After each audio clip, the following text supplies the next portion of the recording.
Yes, yes. Haha.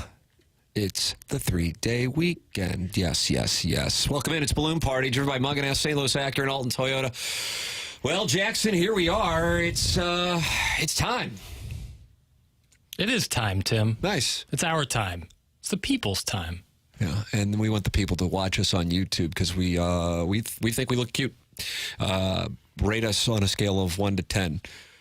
Keep in mind, though, Jackson's a Ladue 1 to 10. I'm a South City 1 to 10. Yeah, so some might say that's a sliding scale. I'll let you decide. Also, you can text in Air Comfort Service text line 314-399-9646. The Colonel, Gabriel P. DeArmond, he of the University of Missouri Journalism School class of 1998, just like me, except he graduated.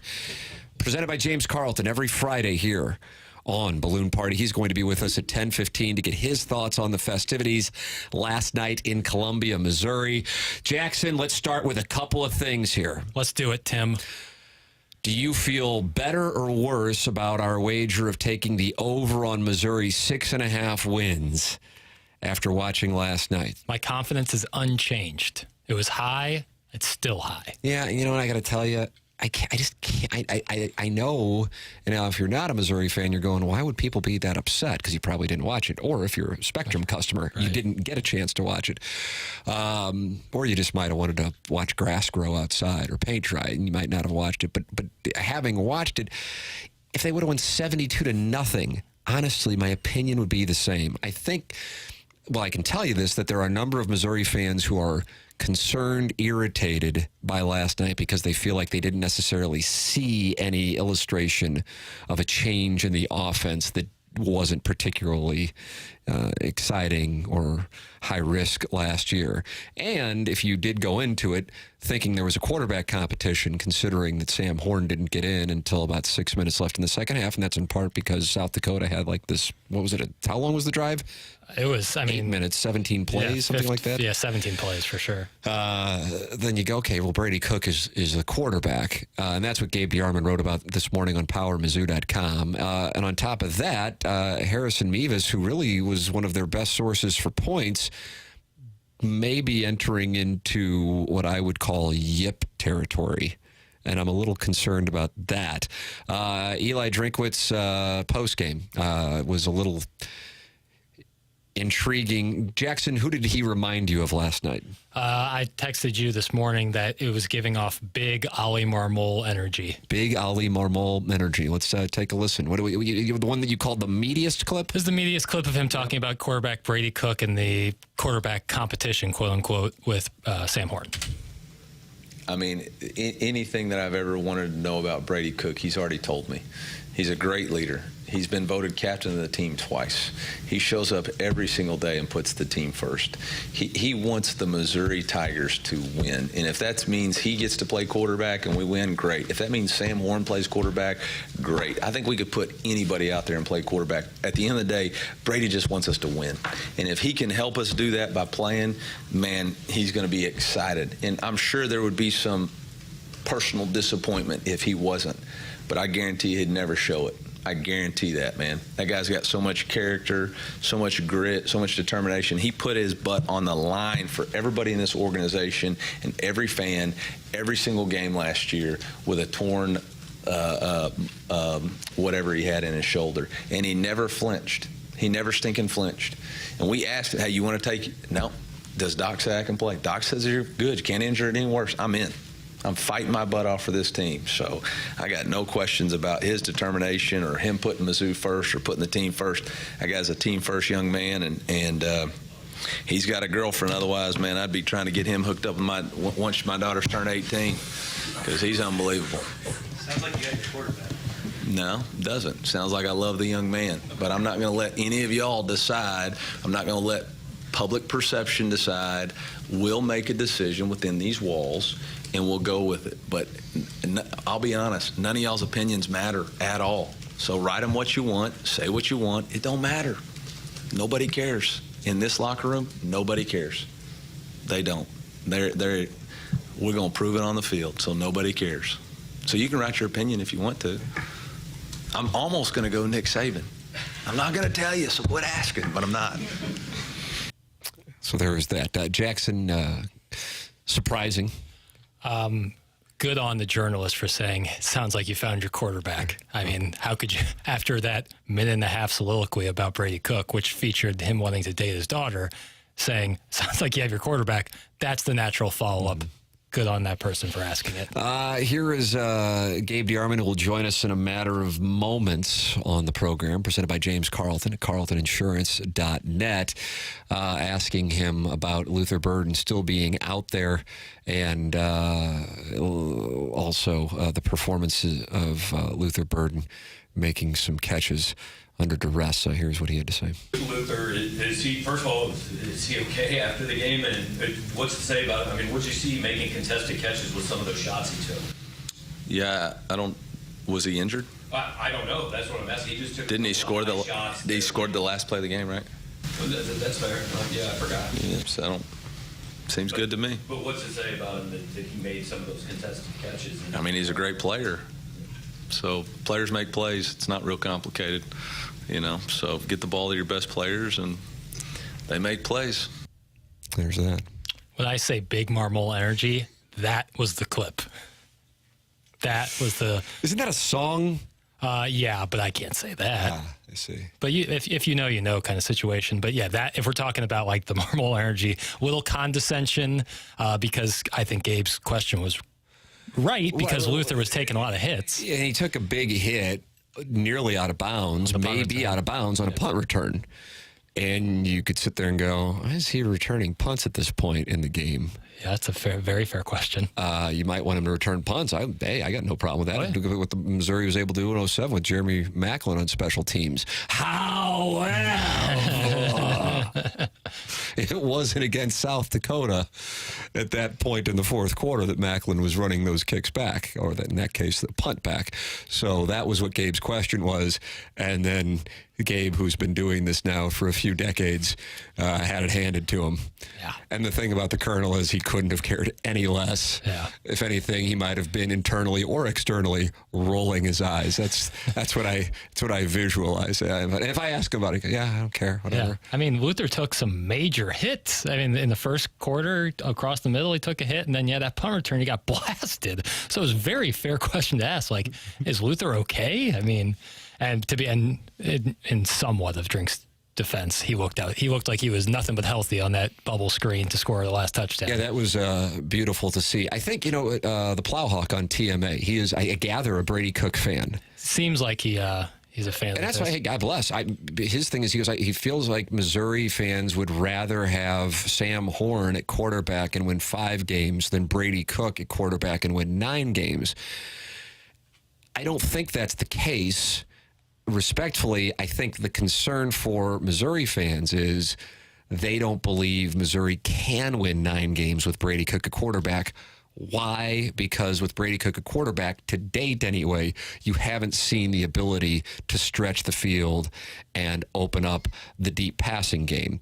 And the hope, I think, for a portion of the Missouri fan base watching that game last night is that we would see it on display because, A, he's coming off of that torn shoulder labrum, also known as thing. And there is a new offensive coordinator. So that was what I was looking for in game 1. I was also anxious to see Sam Horn play, disappointed that we didn't get to see him until the second half, but fine. I come out of it. As far as the outcome goes, we were both around what it wound up being. I think I said 38-6. You were somewhere in the range. 35-7. Yeah. So that the outcome is a whatever, unless they lost or unless it was a sweat. The Harrison Mevis thing is something that, honestly, my biggest concern. that's my biggest. I'm just like that's yippee. Yeah, that's yippee. Those weren't 50-yarders that he was missing, and length of kicks has not been an issue for that guy. And you wonder if it was the miss against Auburn that then triggered him to not be the guy he was pre-Auburn. I mean, he was money. They would trot him out there against anybody. He was automatic. And then that game against Auburn last year where they had the opportunity several times, but that opportunity ended the game for Mevis to make it. But didn't he? But the Georgia game was after that, and he performed better. He did. He had a bounce back. But I think that entering in your mind, once you see that a kick that you make 99 out of 100 times, maybe even 100 out of 100 times with the game on the line, you see that one miss, it enters in your mind that that's a possibility, and any time that can come back and bite you. First game of the season, maybe some jitters, but that's a concern. There also was a rush off the left side, the first two, Yeah. that may have played a role in it. But yeah, that's certainly a concern. But not being able to stretch the field is something that they're going to need to be able to do, because inevitably this team's going to be behind at some point, and it could happen next week. Who knows? But it's a good chance you're going to see it here within the next couple of weeks, considering you have Kansas State, a critical game. Ben Fredrickson writing this morning in the Post-Dispatch about the importance of that game, not just for this year, but for the program and Eli Drinkwitz's future as the head coach. And if you can't stretch the field, how do you come back? That's one of the core issues here. So we will get the perspective of Gabe DeArmond, brought to you by Carlton Insurance. James Carlton, Carlton State Farm Insurance Agency, 314-961-4800, or it's a lot easier just to go online at carltoninsurance.net. Gabe is coming up. Plus, we have what has become, I think, the green jacket of sports talk radio in St. Louis, a tradition unlike any other, and that is the Little Piddles Friday six-shooter. Yeah, done by Piddles himself this week. Yeah, Rocchio last week it was Matt Rocchio. Yeah, I'm sure he did a fantastic job, and so I'm glad to be back in my chair doing it again. It feels good. Friday, the weekend doesn't feel right unless I'm shooting off 6. 3-day weekend here on 101 ESPN and for TMA as well. Back on Tuesday. Back here in about 3 minutes with the Colonel, talking about last night's game and looking ahead as well. Gabe DeArmond of PowerMizzou.com next, and the Little Piddles six-shooter, brought to you by Angry Beaver. All coming up on YouTube and 101 ESPN.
Welcome back. This is Balloon Party, driven by Munganess, St. Louis Acura, and Alton Toyota on 101 ESPN every Friday during the college football season.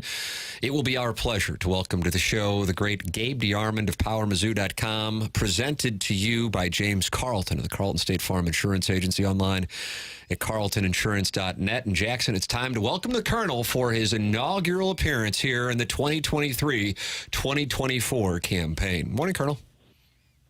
Hey, is that breaking news that I have like a recorded professional intro? Yeah, we have upped our production. You know, I've been a bit of a gypsy on the AM radio airwaves, from low-powered AM station to low-powered AM station. Now I'm in a closet next to a restroom on HD2. But for an hour, they let me have a midday show on HD1, and on the HD1 station, they do professional production. So I'm kind of making my way up in the industry after 25 years, Gabe. Yeah, how do you like us now, Gabe? Yep. Someone who has done his own incredibly professional call-in show at times. Big fan of that one. I'd like to see it come back. God, please. Yeah.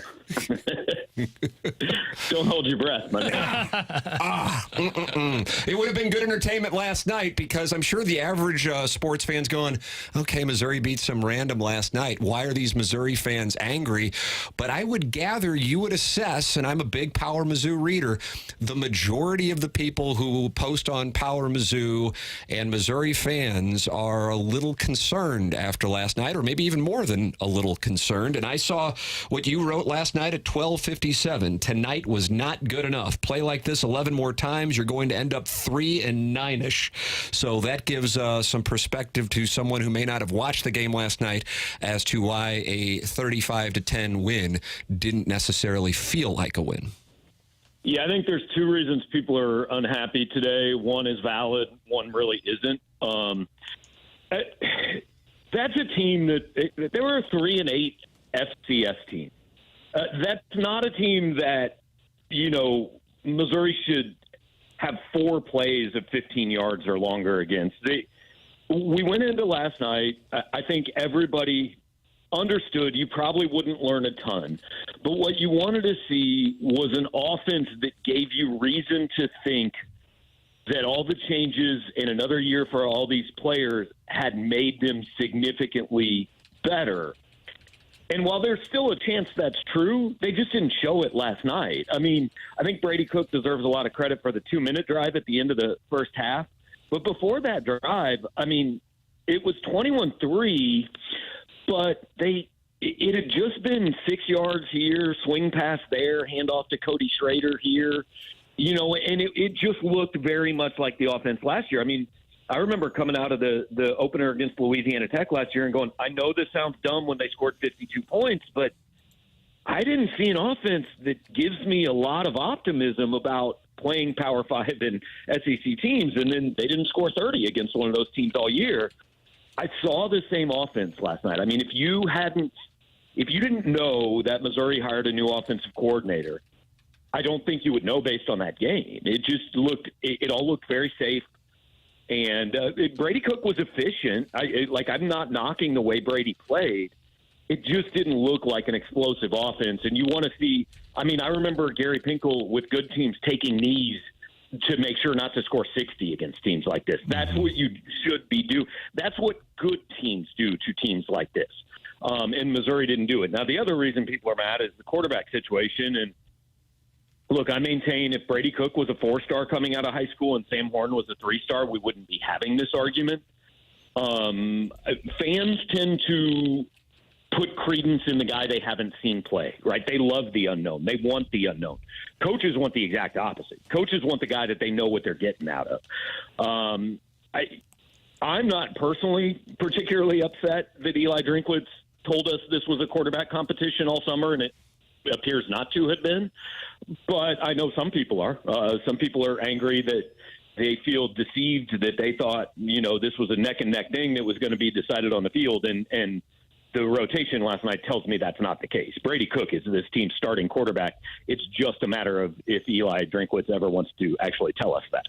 I think for Missouri fans, you have the unknown factor with Sam Horn, certainly, but it's here on the east side of the state, and I would imagine you could cite a Kansas City Chiefs quarterback, not necessarily the current one, but over the years who may harken this back, that reminds people of Sam Bradford, where it was like, okay, we're not going to throw deep or can't throw deep, we're just going to check down, and therefore when Or you are Alex down, Smith. who would you? Alex Smith would be your guy, yeah. Alex Smith, captain checkdown. Yeah, that's what we called Bradford, which was odd, seeing what he did to Missouri when he was at Oklahoma and the run he had there, but just never got it going here. And I think so Missouri fans are thinking the ceiling of potential is lower with Cook, even though the floor may be lower with Horn, and they want to see Horn get the shot. I think that's what it's about if I'm trying to inject some kind of a thesis into this. I do understand that. And Sam Horn's first throw last night is not going to quiet anybody down because he threw a laser down the middle of the field for 30 yards that not a lot of guys can throw. So I get that. But I always default to Eli Drinkwitz is making $6 million a year. I don't know him super well. I know him well enough, and by that I mean he is a human being, that I think he would like to continue to make $6 million a year.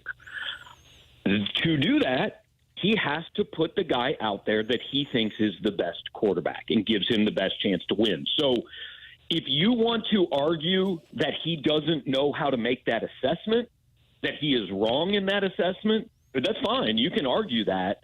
But I think you're arguing that he shouldn't be the head coach here. I think it's pretty clear he thinks Brady Cook is the best quarterback he has. And if I know a lot of people will say, if that's the case, then, I've seen so much, we can't possibly win more than 6 games. I mean, you were literally 2 plays away, neither of which had anything to do with Brady Cook from winning 8 with him last year. Mm-hmm.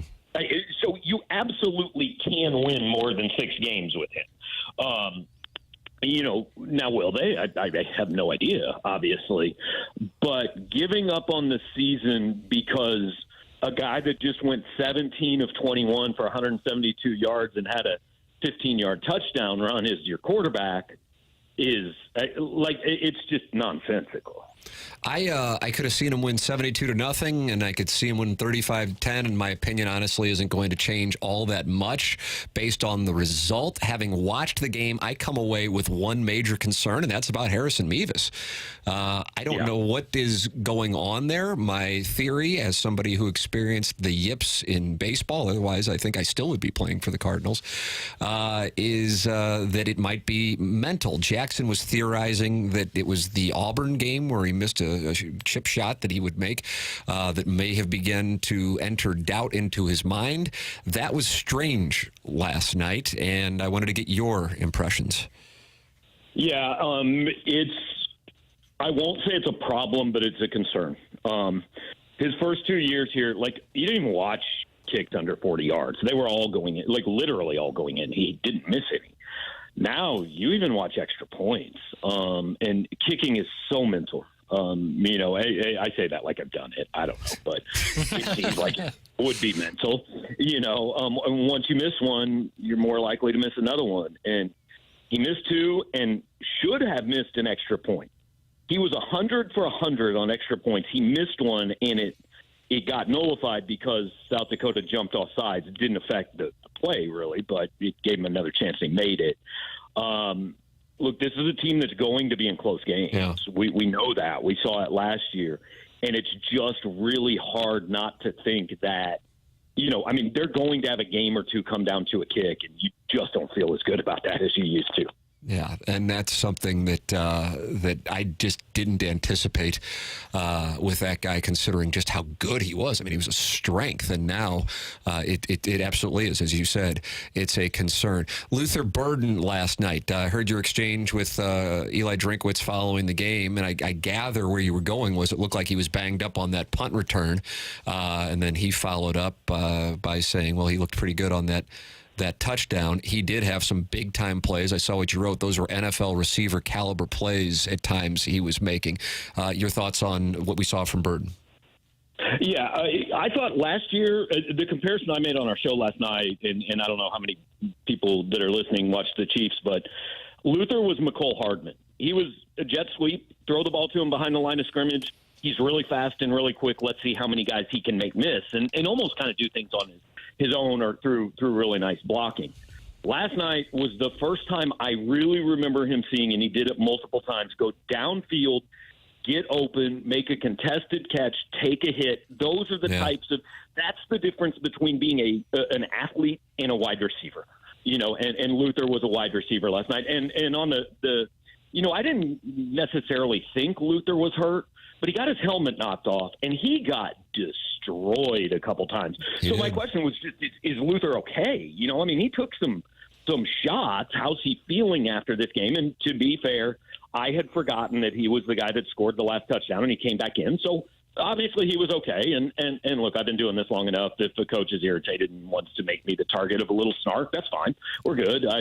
No offense, but I just thought he looked like he got knocked into next week a couple times. Is he all right? And apparently he is. Gabe DeArmond, you can read him throughout the course of the season. The coverage is outstanding at powermizzou.com. I am a regular reader. He has a wonderful team working with him. And he will be with us on Mondays on TMA and on Fridays here on Balloon Party, all presented to you by James Carlton of the Carlton State Farm Insurance Agency. CarltonInsurance.net is where you can go work with my insurance agent. That's James Carlton. Colonel, appreciate the time. Enjoy the 3-day weekend, and we will talk with you next week. Thank you, guys. Sounds good. Take it easy. There he is, Gabe DeArmond with us here. Brought to you by Carlton Insurance. James Carlton of the Carlton State Farm Insurance Agency at CarltonInsurance.net. Your thoughts on what the Colonel had to say? You can talk it over in the YouTube chat. Many are doing so right now. 101 ESPN channel on YouTube. And, of course, text into the Air Comfort Service text line. Join 101 ESPN and Bud Light for Blues and Brews on Friday evening, September 22nd at the Anheuser-Busch Brewery.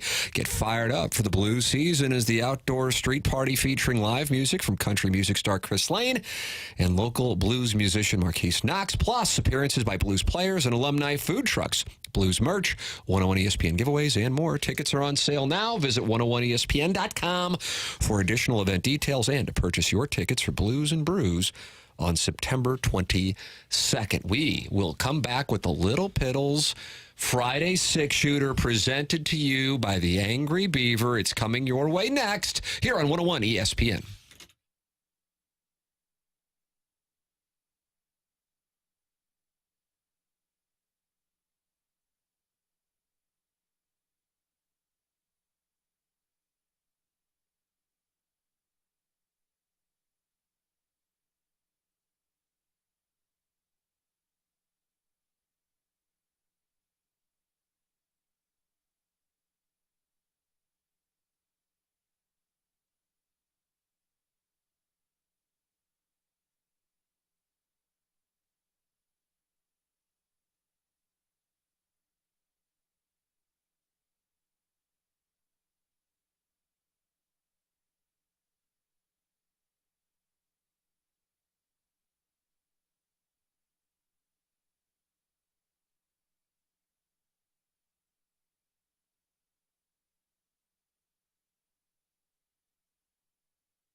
This is Action Jackson with a Sports Center update driven by Johnny Londoff Chevrolet and Johnny Londoff Autoplex. The Cardinals were off last night, but they are on tonight, taking on the Pittsburgh Pirates at Busch Stadium. First pitch is at 7:15 p.m. That was another Sports Center update driven by Johnny Londoff. Find new roads and shop 24/7 at londoff.com and londoffautoplex.com. Are you kidding me?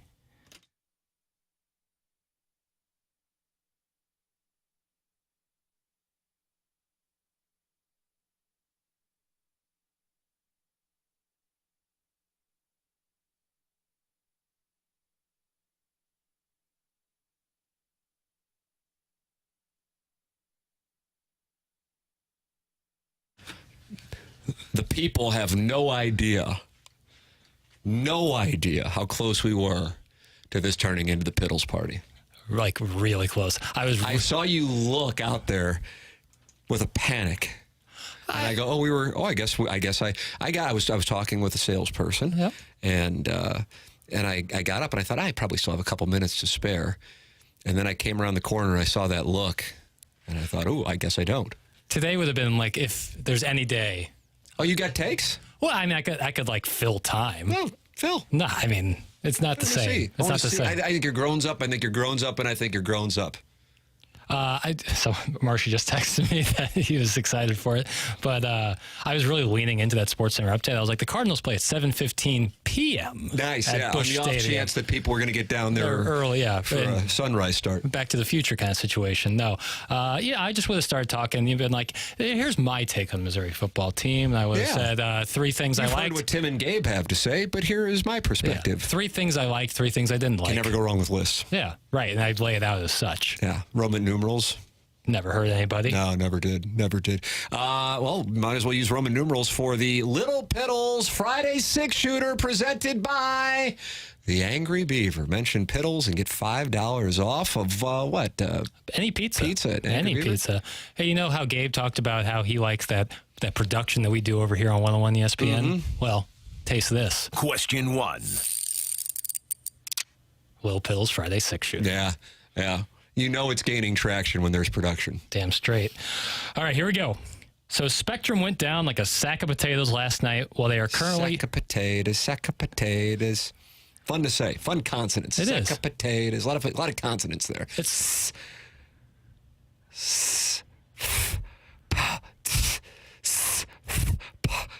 Pretty strong. We're going to rename this Fun with Syntax. Yeah, it is. It's so fun. I'm so fun, I'm going to say it again. So Spectrum went down like a sack of potatoes last night while they are currently in negotiations with Disney for their family of channels, ESPN, ABC, SEC Network, etc.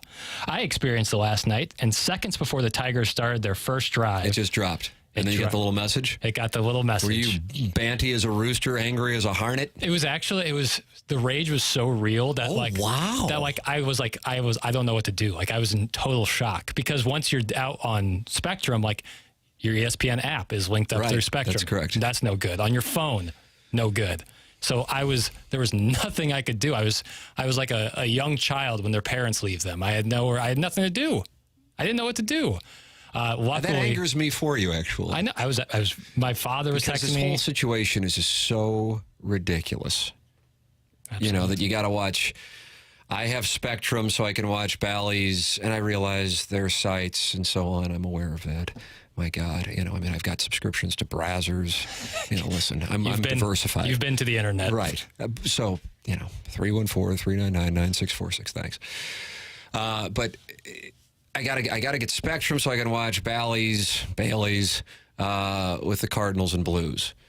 And then I've got to get Apple so I can watch City. And then I've got to get YouTube TV so I can have an interface that's up with 2023. And apparently now so I can watch college football. Because if I wanted to watch Florida and Utah, that was ESPN as well.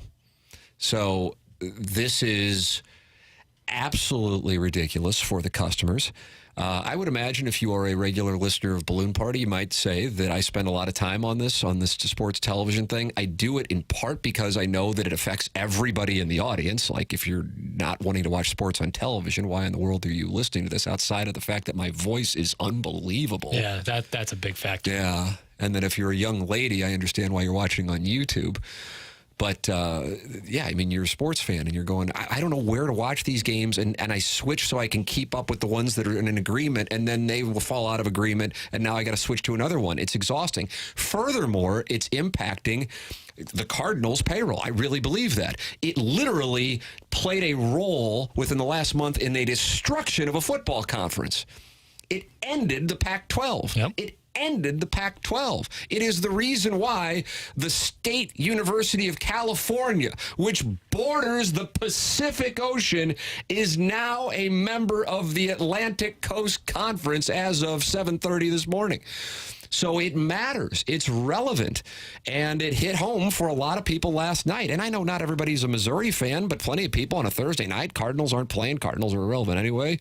Blues aren't playing. City's not playing. Oh, I got college football. I can watch Florida. I watched the Netflix special. That was still working. So I'm familiar with the Gators. They're playing Utah. Let's see what's doing. No, you couldn't watch that one either. Nope. And it's not like it's fixed this morning. It's still lingering. Oh, yeah. It's brutal. And it's the first weekend of college football.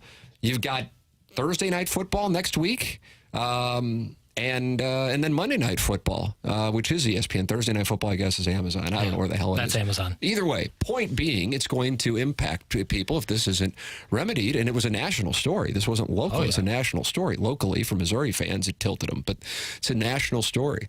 It is an absolute disaster. Yeah. It is a disaster because it affects everybody in the audience who wants to watch sports, and now it's starting to affect your teams.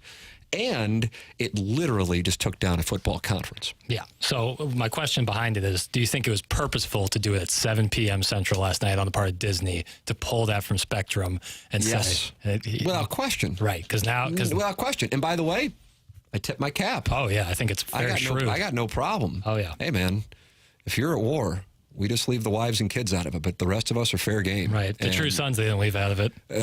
Hey, true sons, shrapnel. That's just the way that it goes. If you're doing the gator chomp, you were shrapnel, although you probably didn't really miss much. Right. So, yeah, that's how you get the attention for the negotiation, is that's when you do it. Right. You do it during Stephen A. Smith yelling about who the best AFC East quarterback is in mid-August at 10 in the morning. Nobody cares. Right. And that's when you do it. First college football game. Oh, yeah. And I think this is a real, keystone moment, and it's a microcosm, and I have this question here, microcosm of the time we are in, the purgatory between cable and the future of streaming, the current time of cable and the future of streaming. Because the more people are cutting the cords, more that Spectrum's got to pony up to ESPN, Disney, to pay, because those bundles, we've talked about that before, the bundles, the people who are paying for ESPN without necessarily knowing they're paying for ESPN are dwindling by the day because people are cutting to go to YouTube TV, where you could watch ESPN last night. So, having said that, I don't know what's going to happen because more people aren't signing up for Spectrum now. People are going to be dropping from Spectrum, meaning they're going to have to pay more to Disney. I don't know if this is ever going to get resolved this football season. And if it isn't, Spectrum is going to be really tough shape. And if you're a Cardinal fan and like watching the Cardinals on Bally's, or a Blues fan who likes watching the Blues on Bally's, and you have Spectrum for that reason, well, now you can't watch ESPN. And they have basically almost all of the college football games, especially if you're a Missouri fan. SEC Network is an ESPN affiliate. I don't know what's going to happen. I just know it'd be a tough day to be in the Spectrum call center. Real tough day. Well, I see your dander. I've never seen your Irish up like this. I like it. Boy, this Piddles right now. I wouldn't want to be Jamie Rivers walking in here right now. I think you'd take him down. Damn straight. It's just because you went to number 2, but there was no question. It was essentially a statement. Right, and this is why I think if you were still, you would have been going. I could I could have gone because there's nothing that does better for talk radio than anger, and if it's real, which of course is 1 out of 100, but if it's real, ooh wow. Right, and it's less like I'm not mad at some individual entity. I'm not mad at Disney. I'm really not mad at Spectrum because they're a business. They have shareholders. They have to go up to these meetings and say, how are we going to make more money going forward? It's just the whole industry is in general, and sports media in general, people are switching, and ESPN or Disney still wants their money, Spectrum still wants their money, but the losers in the situation are the consumers. And if we're trying to capitalize on college football growth with the CFP and conference realignment, now is the time. And if you're going to take a Spectrum, which is I don't know for sure, probably 1 or 2 in terms of TV providers, and you can't watch ESPN, this is a major, major moment. It is. But I would imagine you don't necessarily have a solution. I don't either, for the record. So this isn't like me going on some moral high ground. No, I know. I mean, anytime you have a spot in any business where your margins are obviously declining, but the reason they're declining is because your top line, your revenue also has a precipitous decline, and that's what you have here, and it's all a byproduct of cord cutting, and then therefore the rights fees, which now go up, so that includes your expenses. So while the revenue declines, you have the recipe for an absolute disaster. The consumer made the logical move to cord cut. Yeah. I realize older people may not have done it. You've never even had a cord, right? Nope. Right. So it's not a problem that is easily solvable, which then leads me to believe that you're going to wind up having a couple of companies left standing in this game, and then they will be the ones distributing it for some kind of subscription fee, and they'll be distributing the networks. That's what I think, and the networks will make their money off the advertising revenue, but the advertising revenue might not be the same because they won't have as many viewers, and therefore the numbers aren't as high, so you can't charge as much. I don't know if I'm making sense. In my mind, it makes sense because I've done this stuff. And that's how I've made my living, but I realize to the average person, they just want to watch the game and they don't really want to hear the logic behind it. And I understand that. And I truly do sympathize with it. That's why I pay for Spectrum, I pay for YouTube TV. Yeah, and you look like the smart guy last night. I'm a mark when I see my television bill. Sure. But for what I do for a living, I got to do it. Yeah. I say it's ridiculous, but then again, it's not like I'm sitting here going, well, why don't they do this? There isn't an easy solution, you know? So I understand it, and I understand your rage, and a lot of people shared your rage. Let's see. It is 10:46, Clarkson Jewelers time check. We will come back with the back half of the Little Piddles six-shooter presented by Angry Beaver here on YouTube and on 101 ESPN.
Final segment of Balloon Party here on 101 ESPN, and then it's BK and Ferrario. The whole station is off on Monday for Labor Day. We'll be back on Tuesday, and I would tell you this: we'll be bringing the heat. Damn right. Yeah, thank you so much. Jackson, I gave you a play walking down the hallway. I was going to share it with Mike Ryder, so I probably cost him some money. And the play hit. Boy, did it ever, Tim. It's a sneaker play. You know, is it going to excite people? No, especially since it's over. But the play I was talking about 2 days ago, the UConn Huskies plus 15 against North Carolina State. And you are now even richer than you were before. Yeah. See, I'm really excited about that, and I really appreciate you giving me that play because I like starting the college football season off with a W. Yeah. That's huge to now me. You got some dry powder to play with. And I'm mad at myself. Fire True Verhagen. That's right. I'm mad at myself because I recognized something going on right before kickoff, 7 p.m. kickoff last night. After Utah's quarterback had been announced out earlier yesterday morning, a lot of action came in, a lot of volume came in on the Gators. But the money stayed on the Utes. It didn't really move until about 30 minutes before kickoff, and a lot of money moved in on the Utes. And I didn't saw the number got up to capitalize. 5. I didn't. And that had been at like 2.5, 3, and it got up to 5. It was like 4 in the afternoon yesterday and then moved up to like 5.5. I saw 6 at some places. Yeah. A lot of late money came in on the Utes, and I didn't capitalize I am in the on it. process of enjoying Billy Walters' book, titled Gambler, major recommendation for our audience. And he talked about how he would move lines and move money, which I say I was aware of. I knew that was part of the game. And so I saw that line move that much, and I go, somebody is on something here, and it's on Utah, clearly. Utah. Yes, but UConn took care of business. Missouri did not cover by a point, at least as the kickoff number. It was the Horn interception, which was a fluky interception. I mean, it hit Mekhi Miller. Mevis missing 2 field goals, too. That didn't help. That covers. Well, I mean, he makes 1, they cover, right? Yeah. I mean, they won by 25. The number was 26. Yep. All right, Jackson, what else do we have on this Little Piddles Angry Beaver 6-shooter? Question 2. I like that a lot. No, it's fun. It's fun. It's fun. It's fun. It's fun. It's a welcoming to 101 ESPN is what it is. Yep.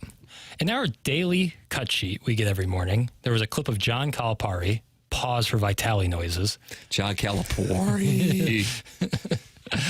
Discussing almost drafting Kobe Bryant when Calipari was the head coach for the New Jersey Nets. That certainly would have changed the landscape of sports over the last 20 years. This opens up a conversation about one of our favorite topics, sliding doors moments. I love sliding doors moments. For the record, Sliding Doors, the 1998 film with the delightful Gwyneth Paltrow, in which she misses, I call it a subway, but it was the train. The Tube. In London called the Tube.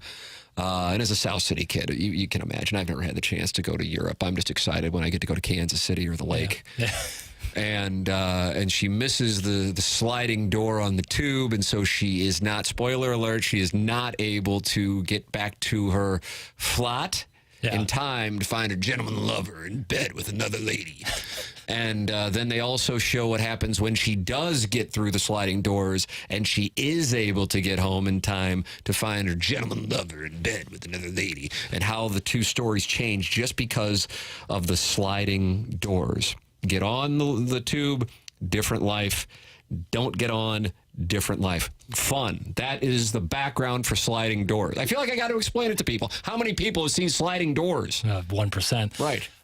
There's no better byproduct of us being on YouTube than the listeners getting to see the face you make when you do the Jiminy Glick voice. What percentage of the people know what Jiminy Glick is? If you're on YouTube, type in Jiminy Glick and you'll entertain yourself for the next few hours. Yeah. I'd recommend the Jerry Seinfeld and Julia Louis-Dreyfus interviews to start. Louis-Dreyfus. Yeah. Viv Vance. What do we have, Jackson? What's your question? You're asking about Kobe and John Calipari. No, I'm asking about sliding doors. Where are some major local sliding doors moments here in STL Sports that have completely changed the landscape over the last 20 years? What about some across sports in general? I'm going to ask you for your opinion, not because I care, but to buy time. Sure. One that shaped the last 20 years, didn't happen the last 20 years, was the entire situation with the lease on the Edward Jones Dome. What could have happened if something would have gone differently? What happens if Shad Khan buys the team as opposed to Stan Kroenke? My number one and I could be missing something, my number one is Shad Khan. Yeah. And that was a real rough day. You got to kind of be deep into the weeds to remember the day the Post-Dispatch broke the story, if memory serves, that Shad Khan was buying the Rams. Mm-hmm. And the talk radio in St. Louis that day, wow. In a town that has the undercurrents of latent racism playing a role, in my opinion, in its regression, and has been, from my standpoint, prominent.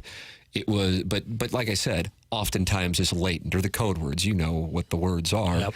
And on that day, it was all out. And I wonder how many of those people wish now that Shad Khan would have bought the Rams from Stan Kroenke, or as opposed to Stan Kroenke.